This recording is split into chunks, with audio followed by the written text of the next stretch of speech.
مرحبا رمضان مرحبا رمضان مرحبا رمضان مرحبا رمضان مرحبا رمضان مرحبا رمضان مرحبا رمضان مرحبا رمضان مرحبا رمضان رحمتوں والا برکتوں والا نعمتوں والا مہینہ گیا. بسم الله الرحمن الرحيم. الحمد لله وكفى وسلام على عباده الذين اصطفى. أما بعد، قال الله تبارك وتعالى في القرآن المجيد: واعلموا أن فيكم رسول الله لو يطيعكم في كثير من الأمر لعنتم ولكن الله حبب إليكم الإيمان وزينه في قلوبكم وكره إليكم الكفر والفسوق والعصيان أولئك هم الراشدون فضلا من الله ونعمة والله عليم حكيم. اللہ تعالیٰ کا ارشاد ہے: اچھی طرح جان لو کہ تمہارے درمیان اللہ کا رسول موجود ہے. اگر وہ بہت سے معاملات میں تمہاری بات مان لیا کریں تو تم خود مشکل میں پھنس جاؤ گے، لیکن اللہ نے تمہارے لیے ایمان کو محبوب بنا دیا ہے اور اس کو تمہارے دلوں میں سجا دیا ہے، اور تمہاری نگاہ میں کفر و فسق، نافرمانی اور عصیان کو مبغوض بنا دیا ہے. ایسے ہی لوگ دراصل فضل خداوندی اور انعام ربانی سے ہدایت یافتہ ہیں، اور اللہ بہت جاننے والا اور بہت حکمت والا ہے.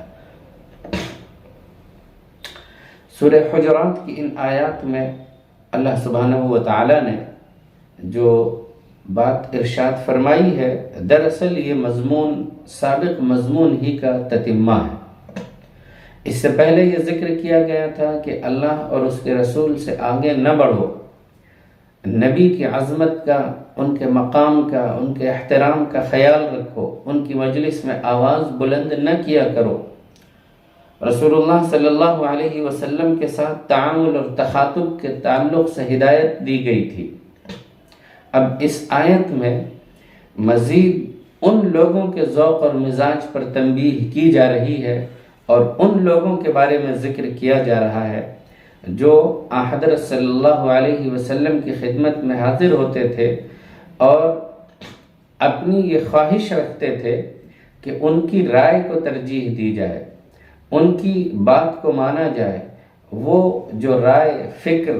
اپنا مشورہ لے کر آئے ہیں اس کو سنا جائے. اللہ سبحانہ و تعالیٰ نے انتہائی اصولی انداز سے یہ تنبیہ فرمائی اور یہ بات ذکر فرمائی کہ تم کو چاہیے کہ اس حقیقت کو فراموش نہ کرو، بلکہ اچھی طرح سے اس کو سمجھ لو کہ تمہارے درمیان اللہ کا پیغمبر، اللہ کا نبی محمد الرسول اللہ صلی اللہ علیہ وسلم موجود ہیں. نبی کے موجود ہونے کے تقاضے اور اپنے درمیان نبی کی موجودگی کے جو مستلزمات ہیں، جو اس کے تقاضے ہیں، اس کو پہچانو، اس حقیقت کو سمجھو کہ نبی کی ذات اور اس کی شخصیت اور اللہ کے پیغمبر کی حقیقت کیا ہوتی ہے. اس لیے فرمایا گیا: وَاعْلَمُوا أَنَّ فِيكُمْ رَسُولَ اللَّهِ، جان لو اس حقیقت کو کہ تمہارے درمیان اللہ کا پیغمبر اور اللہ کا نبی موجود ہے. لہذا تمہاری یہ خواہش اور تمہارا یہ جذبہ کہ ہم نبی کے پاس جائیں تو ہماری بات سنی جائے، ہمارے مشوروں پر عمل کیا جائے، ہماری رائے کو ترجیح دی جائے، یہ نبی کے مقام، اس کی عظمت، اس کے احترام اور نبی کے وجود کے تقاضوں کے خلاف ہے. نبی تو اللہ کا پیغمبر ہوتا ہے، وہ اللہ کی وحی کی روشنی میں چلتا ہے، وہ اللہ کی ہدایات کی روشنی میں اپنے قدم بڑھاتا ہے. براہ راست اللہ کی وحی اس کے پاس آتی ہے. وہ اس کا پابند ہرگز نہیں ہے کہ لوگ اس کے پاس جو مشورے لائیں، جو رائے پیش کریں تو ان میں ہر ایک کی رائے کو سنا جائے، ہر مشورے پر عمل کیا جائے اور نبی اس کا پابند ہو، یہ بالکل ضروری نہیں ہے. ہاں، اگرچہ اسلام نے اس کا خیال رکھا ہے کہ مسلمانوں کے اجتماعی معاملات میں ایک دوسرے سے مشورہ کیا جائے۔ خود حضرت صلی اللہ علیہ وسلم حسب ضرورت حضرات صحابہ اکرام سے مشورے لیتے تھے، مختلف غزوات کے موقع پر، اسفار کے موقع پر، مختلف اجتماعی مصلحتوں کے موقع پر آپ صلی اللہ علیہ وسلم نے مشورہ لیا ہے۔ مشورہ لینا، مشورہ کرنا، مشورے سے کام کرنا، یہ اسلام کے مزاج کے عین مطابق ہے۔ لیکن چونکہ اس دور میں بعض ایسے افراد اور ایسے لوگ پائے جاتے تھے جو بظاہر نئے نئے اسلام میں داخل ہوئے تھے، مختلف قبائل کے لوگ تھے، اور ان کی خواہش یہ رہتی تھی کہ وہ جب بھی رسول اللہ صلی اللہ علیہ وسلم کی خدمت میں حاضر ہوں تو کوئی رائے پیش کرے، از خود اپنی طرف سے بڑھ چڑھ کر مشورہ دیں، اور پھر اس سے زیادہ بڑھ کر ان کی خواہش یہ ہوتی تھی کہ اللہ کا نبی ان کے مشوروں کو قبول کرے، ان کی باتوں کو مانے اور ان کی رائے کو ترجیح دے۔ قرآن مجید نے یہاں اس ذوق اور مزاج پر تنبیہ کی ہے کہ جان لو تمہارے درمیان اللہ کا نبی، اللہ کا پیغمبر موجود ہے۔ اگر وہ تمہاری بات مان لیا کریں، اگر نبی تمہارے مشوروں پر تمہاری رائے کو مقدم کر کے اس پر عمل کر لیا کریں تو یقیناً تم ہی مشکلات میں پڑ جاؤ گے، تم ہی پریشانیوں میں پڑ جاؤ گے۔ یہاں اگر غور کیا جائے تو صاف معلوم ہوتا ہے کہ ایمانی معاشرے کے افراد کی یہ تربیت بھی مقصود ہے کہ اللہ اور اس کے رسول صلی اللہ علیہ وسلم کی اطاعت کے ساتھ ساتھ اہل ایمان کو چاہیے کہ وہ اپنی قیادت کا ادب اور اعلیٰ درجے کا احترام ملحوظ رکھیں، قائد کو اپنی رائے کا پابند نہ بنائے، اپنے مشورے پر عمل کرنے کا پابند نہ بنائے، اسے اپنی رائے اور مشورے کے ماتحت نہ سمجھیں، اور یاد رکھیں انفرادی رائے ہو سکتا ہے کہ بسا اوقات کتنی ہی بہتر کیوں نہ ہو، کتنی ہی اچھی کیوں نہ ہو، لیکن ہو سکتا ہے کہ وہ اجتماعی مصلحتوں کے خلاف ہو۔ اس لیے یہاں قرآن مجید نے اہل ایمان کو اس بات پر تنبیہ کی اور ان لوگوں کو جو حضور کی مجلس میں آتے تھے اور اس طرح کی خواہشات رکھتے تھے متنبہ کیا اور فرمایا وَاعْلَمُوا أَنَّ فِيكُمْ رَسُولَ اللَّهِ لَوْ يُطِيعُكُمْ فِي كَثِيرٍ مِّنَ الْأَمْرِ لَعَنِتُّمْ۔ اس کے بعد اللہ رب العزت نے یہاں پر ارشاد فرمایا وَلَكِنَّ اللَّهَ حَبَّبَ إِلَيْكُمُ الْإِيمَانَ وَزَيَّنَهُ فِي قُلُوبِكُمْ، لیکن یہ اللہ ہی کی ذات ہے کہ اس نے تمہارے دلوں میں ایمان کو محبوب بنا دیا ہے اور اس کو تمہارے طاق دل میں سجا دیا ہے۔ بندہ مومن کو تو یہ چاہیے کہ ہر آن نعمت ایمان پر اپنے رب کا شکر بجا لائے، اللہ کے حضور سجدہ ریز ہو، اور اس آیت میں دراصل اسی جانب اشارہ کیا گیا ہے کہ اللہ تعالیٰ نے تمہارے دلوں میں ایمان کو محبوب بنا دیا ہے اور ایمان کو تمہارے دلوں میں مزین کر دیا ہے۔ نیز کفر، فسق، معصیت، نافرمانی، اللہ سبحانہ و تعالیٰ کے احکام پر عمل نہ کرنا، اس کو خدا نے مکروہ بنا دیا ہے، مبغوض بنا دیا ہے۔ تمہیں خود اس چیز کو یہ چیز بری لگتی ہے۔ اگر غور کیا جائے تو اس آیت میں ایک بڑا زبردست لطیف اشارہ یہ موجود ہے کہ اگر ایمان کی حقیقت انسان کے دل میں اتر جاتی ہے، ایمان کا نور اس کے رگ و پے میں اتر جاتا ہے، تو پھر اعمال صالحہ، عبادات، اللہ کی بندگی، مکارم اخلاق اس کو محبوب بن جاتے ہیں، اس کو ایمانی ماحول میں لذت اور حلاوت محسوس ہوتی ہے، اور کفر و معصیت سے اس کو نفرت ہو جاتی ہے، اس کو فسق و فجور کے ماحول میں گھٹن محسوس ہوتی ہے۔ اور ظاہر ہے کہ یہ ایسی عظیم نعمت اور بیش بہا دولت ہے کہ جس کو مل جائے اس کو آخرت میں تو جنت ملے گی ہی، اس کی دنیا بھی جنت بن جاتی ہے۔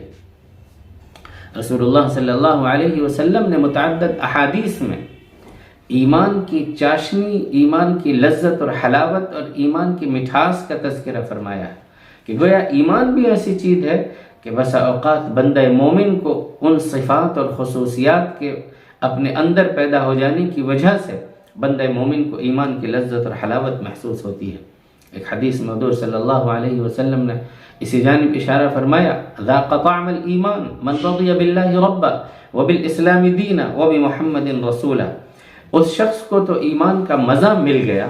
اس شخص کو ایمان کا مزہ مل گیا جو اللہ کو اپنا رب مان کر راضی اور خوش ہو،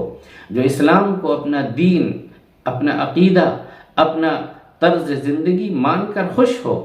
اور جو محمد رسول اللہ صلی اللہ علیہ وسلم کو اپنا رہبر، اپنا نبی مان کر خوش ہو۔ ان روایات سے اور قرآن کی اس آیت سے یہ اندازہ ہوتا ہے کہ ایمان کے کمال کا معیار یہ ہے کہ انسان اس کو خشک عقیدے سے بڑھ کر اس طرح محسوس کرے کہ ایمان کا مزہ ملتا ہو، ایمان کی لذت اور اس کی حلاوت ملتی ہو۔ یہ دولت یقیناً ان لوگوں کو نصیب ہوتی ہے جن میں اس طرح کی خصوصیات پائی جاتی ہیں، جن کا اشارہ حدیث میں کیا گیا یا جن کا اشارہ دوسری ایک اور روایت میں کیا گیا، ثلاث من کن فیہ وجد بہن حلاوت الایمان، 3 چیزیں جن لوگوں میں پائی جاتی ہیں ان کو ایمان کی حلاوت اور لذت مل جاتی ہے۔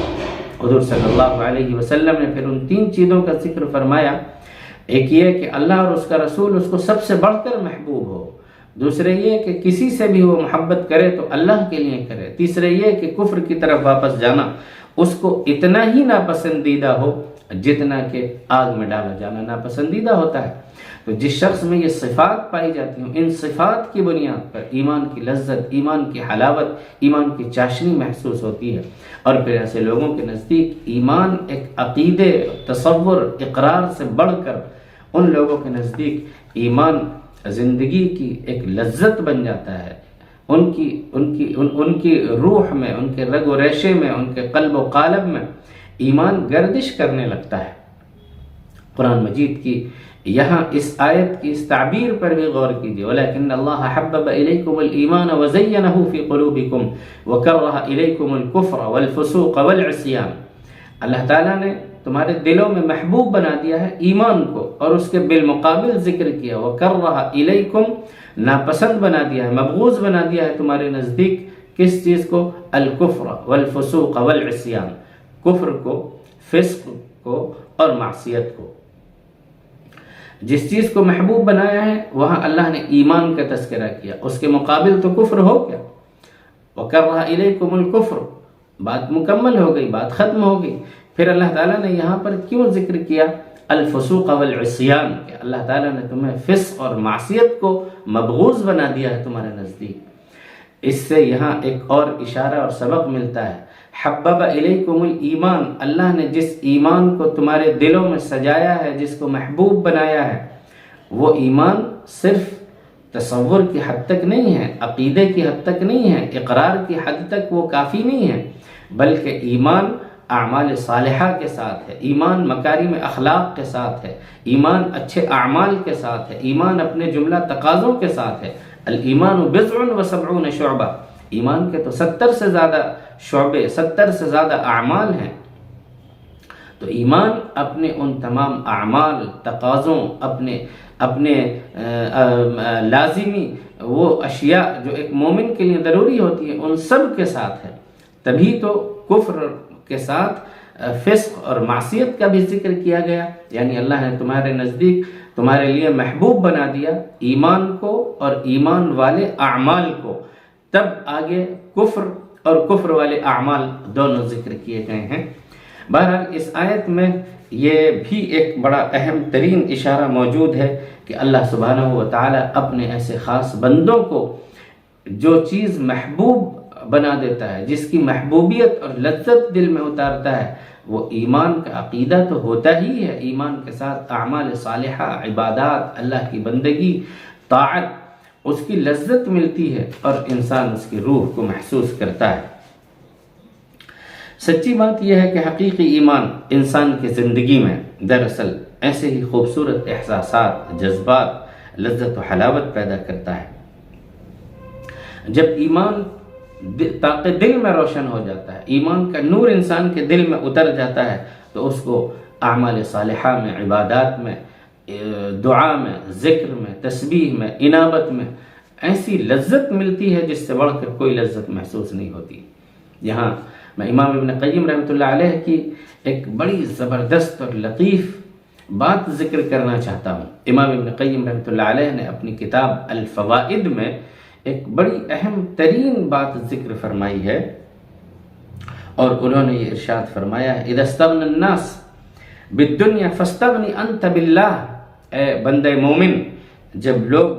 اپنی دنیا کے ذریعے سے بے نیاز ہو رہے ہوں، بے نیازی اختیار کر رہے ہوں، غنا اختیار کر رہے ہوں، بس تو اللہ کے ذریعے سے، اللہ کے ذات سے غنا اور بے نیازی اختیار کر۔ وَإِذَا فَرِحُوا بِالدُّنْيَا فَافْرَحْ أَنْتَ بِاللَّهِ، جب لوگ دنیا میں مست و مگن ہوں تو اللہ کے نام، اللہ کی ذات، اللہ کی صفات کے ذریعے سے خوش رہنا سیکھ۔ وَإِذَا أَنِسُوا بِأَحْبَابِهِمْ، جب لوگ اپنے دوست اور احباب کی مجلسوں میں انسیت محسوس کریں، فَاجْعَلْ أُنْسَكَ بِاللَّهِ، تو اے بندے مومن تو خدا کے ذریعے سے انسیت کو محسوس کر۔ وَإِذَا تَعَرَّفُوا إِلَى مُلُوكِهِمْ وَكُبَرَائِهِمْ وَتَقَرَّبُوا إِلَيْهِمْ لِيَنَالُوا بِهِمُ الْعِزَّةَ وَالرِّفْعَةَ فَتَعَرَّفْ أَنْتَ إِلَى اللَّهِ وَتَوَدَّدْ إِلَيْهِ تَنَلْ بِذَلِكَ غَايَةَ الْعِزِّ وَالرِّفْعَةِ، جب لوگ دنیا کے بادشاہوں، دنیا کے امراء، اعیان اور یہاں کے بڑے بڑے لوگوں کی قربت حاصل کر کے عزت و سربلندی حاصل کرنا چاہتے ہوں تو اے بندے مومن تو اللہ کے قریب آ جا، تو اللہ سے اپنا تعارف اختیار کر، تو اللہ کی قربت اختیار کر، اور یہاں تجھے ایسی عزت اور سربلندی محسوس ہوگی، ملے گی جس کا تصور بھی نہیں کیا جا سکتا۔ اللہ تعالیٰ نے اپنے ان بندوں کے لیے جن کے دلوں میں ایمان کو، اعمال صالحہ کو محبوب بنا دیا جاتا ہے، کفر کو مبغوض بنا دیا جاتا ہے، اللہ تعالیٰ نے اپنے ایسے خاص بندوں کے لیے قرآن کی عجیب تعبیر ذکر فرمائی ہے، اولئک هم الراشدون، ایسے ہی لوگ ہیں جو سرتاپا ہدایت یافتہ ہیں۔ قرآن مجید نے یہاں الراشدون کا لفظ ذکر کیا ہے۔ رشد قرآن کی ایک خاص اصطلاح ہے جس کو قرآن مجید کی متعدد آیات میں تقریباً 9-10 جگہ پر ذکر کیا گیا ہے۔ اگر ان تمام قرآن کی آیات کا استقصاء کیا جائے اور رشد کے مفہوم پر غور کیا جائے تو یہ محسوس ہوگا کہ رشد کا مطلب ہوتا ہے اللہ کی طرف سے ہدایت، بالغ نظری، پختہ نظری، صلاح، تقوی اور علم، بصیرت، ہدایت، یہ سارے معنی رشد میں شامل ہیں۔ اللہ تعالیٰ اب اپنے ایسے بندوں کو جو فرما رہا ہے اولئک هم الراشدون، یقیناً ایسے لوگ ان تمام اوصاف کے جامع ہوں گے۔ اس کے بعد اللہ سبحانہ و تعالیٰ قرآن کی اسی آیت میں جو سورۃ الحجرات کی ہیں آگے ارشاد فرماتا ہے فضلا من اللہ ونعمہ واللہ علیم حکیم۔ اللہ تعالیٰ نے تمہیں ایمان کو محبوب بنایا، اللہ تعالیٰ نے تمہارے دل میں کفر کو اور معصیت کو مبغوض بنا دیا ہے، تمہیں نعمت ایمان سے نوازا ہے، تمہیں ایمان کی لذت اور حلاوت سے نوازا ہے۔ فضلا من اللہ ونعمہ، یہ اللہ کا تمہارے اوپر خاص فضل اور اس کی خاص نعمت ہے، یہ اللہ کا خاص فضل ہے اور اس کی نعمت ہے۔ یہاں یہ تذکیر کی جا رہی ہے کہ ہدایت ربانی دراصل خدا کا خصوصی انعام اور فضل ہے، اور اللہ واللہ علیم حکیم، اللہ علیم ہے، حکیم ہے، وہ اپنے علم کے مطابق، اپنی حکمت کے مطابق جس کو جتنا چاہتا ہے نوازتا ہے، جس کو جتنا چاہتا ہے یہ دولت عطا فرما دیتا ہے۔ بندہ مومن کو تو یہ چاہیے کہ ہر آن اسے اس نعمت کا احساس ہو، ہر آن اس کو اللہ کی جانب سے دی ہوئی اس ہدایت کا اور نعمت عظمیٰ کا ادراک ہو۔ ظاہر ہے کہ جب کسی انسان کے اندر یہ احساس ہوگا کہ جو کچھ میرے پاس ہے وہ اللہ کی عظیم نعمت ہے تو اس کا دل شکر کے جذبات سے معمور ہوگا۔ سورۃ الحجرات کی اس آیت کا یہی پیغام ہے۔ ایک طرف تو یہ کہا گیا کہ نبی کی عظمت کا خیال رکھو، یہ نہ سمجھو کہ وہ تمہاری آراء اور تمہارے مشوروں کے پابند ہیں، جو تم ان کے پاس لاؤ وہ تمہاری رائے کو ترجیح دینے کے پابند ہیں۔ یہ سمجھنا نبوت کے تقاضے کے خلاف اور نبی کے مقام کے خلاف ہے۔ اہل ایمان کو زیب نہیں دیتا کہ وہ اس طرح کی خواہش رکھیں۔ اور دوسری بات یہاں ذکر یہ کی گئی کہ انسان کو نعمت ایمان کا احساس ہونا چاہیے، اللہ کی طرف سے ملی ہوئی اس عظیم نعمت کا ادراک ہونا چاہیے اور اس پر شکر کے جذبات سے انسان کا دل معمور ہونا چاہیے۔ اور یقیناً جن لوگوں کو یہ دولت ملی ہے وہ اللہ کی طرف سے بہت بڑی نعمت ہے۔ اللہ تعالی ہم سب کو اس کا حقیقی ادراک اور اس کا صحیح مفہوم سمجھنے کی توفیق عطا فرمائے، اور اللہ تعالی ہم کو اس پر عمل کی توفیق عطا فرمائے۔ وآخر دعوانا ان الحمد للہ رب العالمین۔